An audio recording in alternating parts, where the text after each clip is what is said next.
My name is Serenity. It's been 3 months since the breakup, and I'm doing better than ever. I'm sitting in my cozy kitchen, cooking a new recipe, and the music is playing softly in the background. There are no interruptions, and I'm truly enjoying myself. Suddenly, my phone rings. I look at the screen, and it's Damien. I stare at his name for a long while, surprised by how calm I feel. There's no spike of anxiety, no rush of hope, just pure curiosity. I decide to answer the call. "Hey," he says quietly. "Hey, how are you?" I reply honestly, "I'm good." "You?" There's a long pause, and I know this isn't a casual check-in. "I've been better," he admits. I lean against the counter, listening intently. "I wanted to tell you something," he says. "Okay," I respond. "You were right about everything," he confesses. I close my eyes, not in triumph or pain, but in simple acknowledgement. "What happened?" I ask. He exhales shakily. "Ava and I tried again after we broke up. It only lasted about 2 weeks, and I finally realized why we broke up in the first place. She's so selfish, Serenity. Everything is about her needs, emotions, and problems. I was so focused on being there for her that I didn't see how one-sided it was." I nod, even though he can't see me. "And I'm sorry," I say, meaning it. That realization isn't easy. "It wasn't," he admits. "The worst part is, as soon as we started dating again, all that vulnerability disappeared. The late night calls, the emotional dependence, it all stopped. She didn't need my support anymore, she just needed to know she could still have me." There's a long silence on the line. "I thought about you," he says. "About how you were always there, stable, supportive, and solid, and I mistook that for boring." "That happens," I say carefully. "Is there any chance," he asks, his voice barely above a whisper, "that we could try again?" I don't hesitate. "No," the word comes out firm and unmovable. "Because of what I did?" he asks. "Because of what you showed me," I reply. "When I told you I was uncomfortable, you dismissed me. You chose your ex over me repeatedly. And you're only calling now because things didn't work out with her. I'm not a backup plan, and I won't be treated like one." He goes quiet for a moment. "I really did love you," he says. "Maybe," I say. "But you didn't respect me, and without respect, love isn't enough. Could we at least be friends?" he asks. "No," I say softly. "That wouldn't be healthy for either of us." "I understand," he says, and for the first time, I believe him. "I hope you find someone who appreciates you," he adds. "I appreciate myself now," I say. "That's enough." We say goodbye, and when I hang up, I don't feel hollow. I feel complete. Let me rewind a bit. I come from a close-knit family. My parents are both kind-hearted and hard-working. My father is a carpenter, and he's always been very patient, teaching me the value of hard work and perseverance. My mother is a schoolteacher, and she's incredibly empathetic, always listening to my problems and offering wise advice. They've always encouraged me to be independent and to stand up for myself. I met Damien about 14 months ago. He was charming in a subtle way, not loud or flashy. He worked in advertising, always talking about brand image, market trends, and storytelling. He had a way of explaining things that made you feel like he'd thought them through thoroughly. His ex-girlfriend, Ava, had been part of our story from the start. "She's still important to me," he told me early on. "We ended things, but we stayed friends." I believed him because I'm not the jealous type. I thought adults could maintain friendships with their exes under the right circumstances. For the first few months, our relationship was great. We didn't live together, but most nights were spent at one of our places. We had duplicate toothbrushes, left clothes at each other's places, and bought groceries with each other in mind. I thought our plans would naturally extend far into the future. But about 3 months ago, things started to change. The texts from Ava increased. He'd smile at his phone during late-night messages while we were watching movies. He'd casually mention lunch meet-ups with her, as if it were an afterthought. He'd take phone calls in the other room, saying it was personal stuff.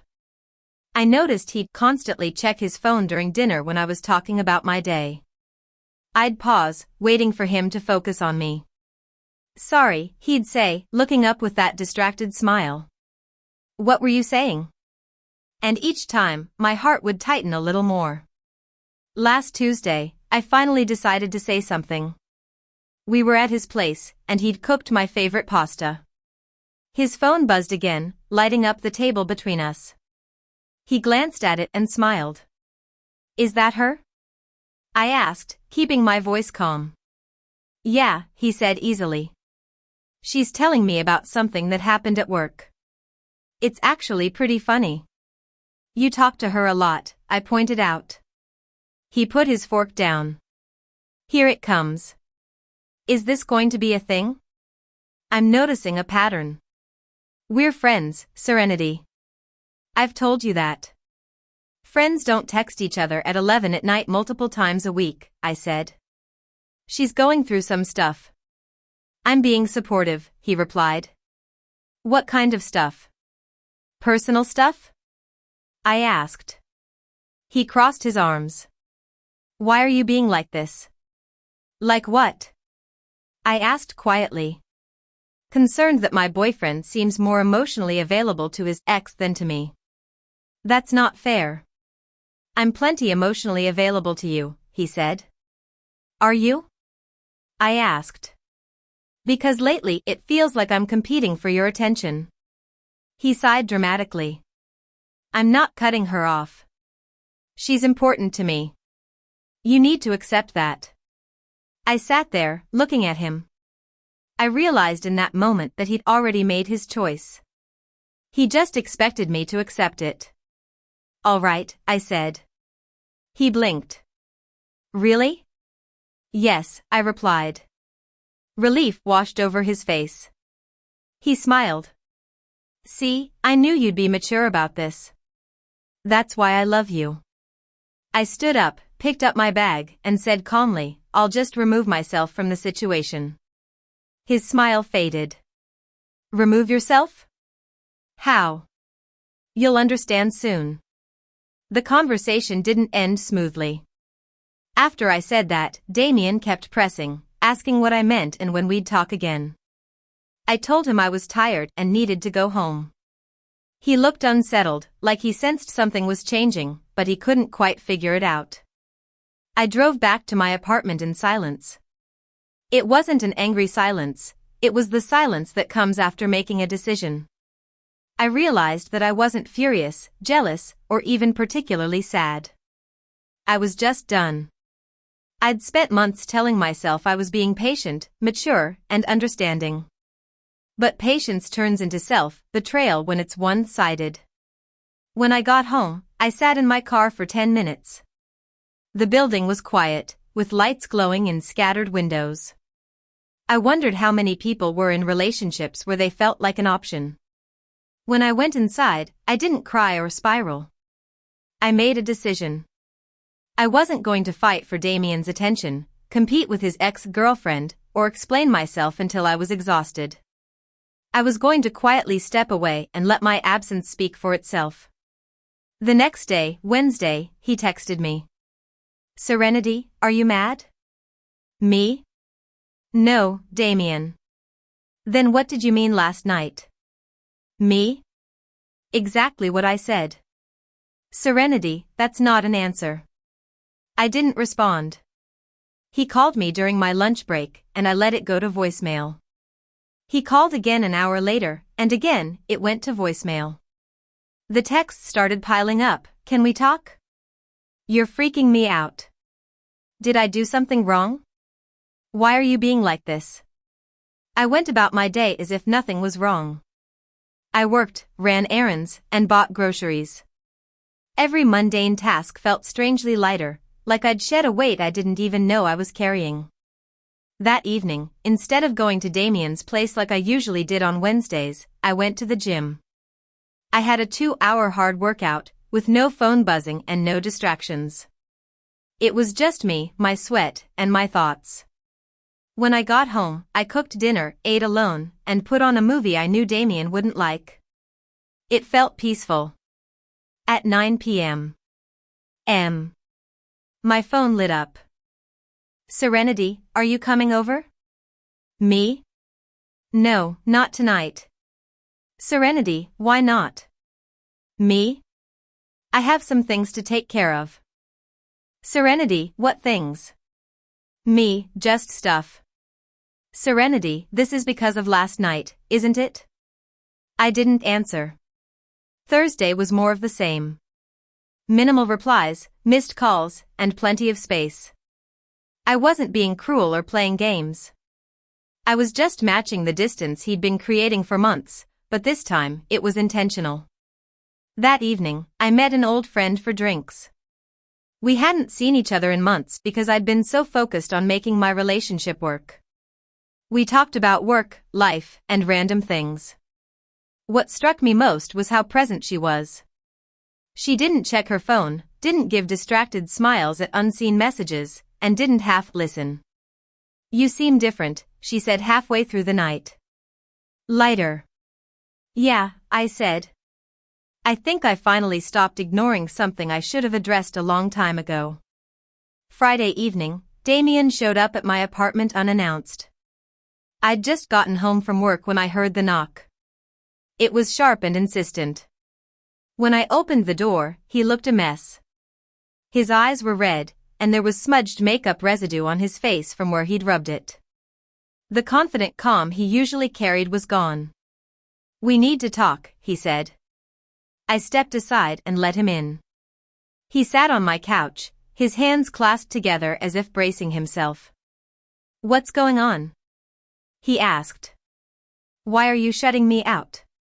I'm not shutting you out, I said evenly. I'm doing exactly what I said I would. What does that even mean? He asked. It means I'm not going to stay in a relationship where I'm constantly competing with your ex for emotional space. You're not competing, he said. I am, I replied. Every time we're together and she's texting you. Every time you take her calls in another room. Every time I feel like I'm interrupting something more important. He stared at the floor. I didn't realize it bothered you this much. I told you on Tuesday. You said you accepted it, I said. I accepted that you weren't going to change, and I accepted what that meant for me. His face went pale. So, you're breaking up with me. I'm choosing myself, I said quietly. You've been choosing her for months. I'm just finally doing the same thing for me. That's not fair, he said, his voice cracking. She's just a friend. And I'm the girlfriend who's been patient while you prioritized her feelings over mine. He started crying. Please don't do this. I love you. I'll talk to her less. I'll fix it. That's not what I want, I said. I want a partner who doesn't need to be asked to prioritize our relationship. I can be that, he said. You had months to be that, and you didn't, I replied. The silence between us was heavy and unavoidable. So that's it? He asked finally. 14 months and you're just done. I'm done being second place, I said. He left shortly after. When the door closed behind him, I didn't collapse or cry. I just exhaled. For the first time in months, I felt like I could breathe. The weekend after the breakup was quiet, like a house after someone moves out. It wasn't empty, it was just rearranged. Damien didn't disappear immediately. At first, his messages came in waves. Friday night, I'm sorry. I didn't understand. Please don't do this.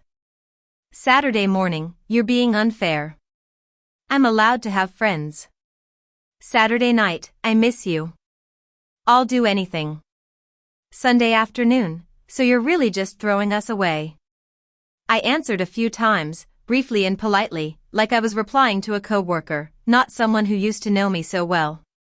I'm not throwing anything away. I'm protecting myself. I meant what I said. Please stop messaging me like this. He didn't stop, so I stopped responding. On Saturday, I deep cleaned my apartment. It might sound like a small thing, but it was significant. Every wiped surface was a decision, and every cleared corner was space I was taking back. I found reminders of him everywhere, a hoodie of his on my chair, a spare toothbrush in the cup by my sink, a mug he'd brought over. I didn't dwell on any of it. I boxed the items up carefully, as if closing a file after a case was solved. On Sunday, I went hiking alone. I used to hike all the time before Damien. But then, weekends became about his schedule, his plans, and his Ava-related interruptions. The trail was cold and steep. My lungs burned, and my legs ached. With each step, it felt like the knot inside me was loosening. At the summit, with the wind in my hair, I sat on a rock and stared out over the valley. I felt content, a feeling I hadn't had in a long time. A few days later, I got a call from an unfamiliar number. I let it ring out, and then a voicemail appeared.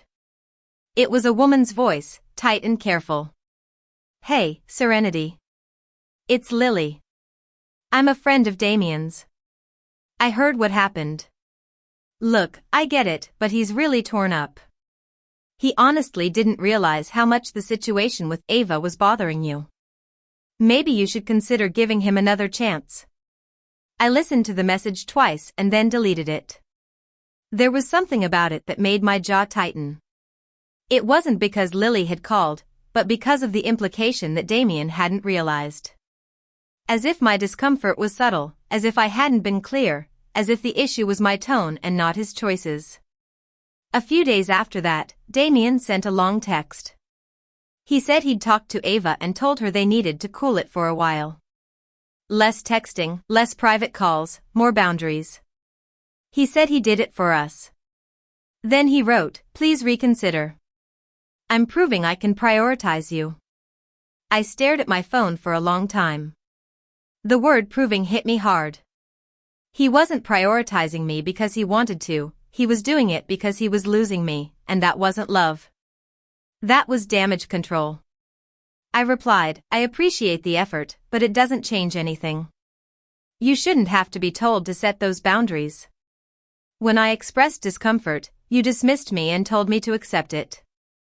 That's what ended this." He didn't respond for hours. Then he texted, "People make mistakes. I'm trying to fix mine." "I understand, but I've made my decision," I replied. A week passed, then two. Damien's messages slowed down but didn't stop completely.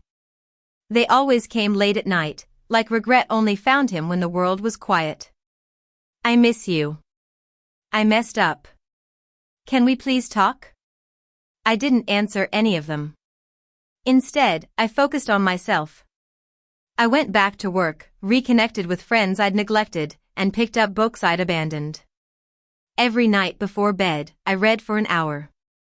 It felt like I was reclaiming a part of myself I didn't know I'd lost. 3 weeks after the breakup, I met a mutual friend for coffee. She stirred her latte slowly and watched me over the rim of her cup, as if deciding how gently to deliver news. "So," she said finally. "I heard about you and Damien." "Yeah," I said. She hesitated.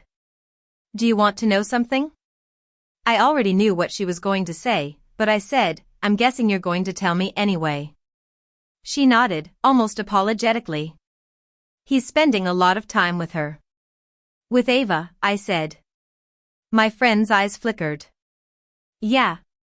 I leaned back in my chair, feeling strangely calm. "Makes sense," I said. "You're not bothered?" She asked, expecting anger or heartbreak. "Why would I be?" I said quietly. I removed myself. She watched me for a moment, then sighed. "For what it's worth, I think you made the right call. He's been different since Ava came back into his life. Not in a good way." "How so?" I asked. "Unavailable," she said. "Always on his phone, cancels plans, shows up late. It's like he can't see how much he's prioritizing her over everyone. A cold satisfaction settled in. It wasn't because I wanted him to suffer, but because it confirmed something important. This wasn't just about our relationship, this was who he was choosing to become. And the scariest part was, he probably still didn't think he was doing anything wrong. As time went on, I started to build a new life for myself. I joined a rock climbing gym and went 3 times a week. I made real friends there, people who showed up when they said they would. One of them invited me on a group trip to an outdoor climbing spot next month, and I said yes right away. The old me would have checked with,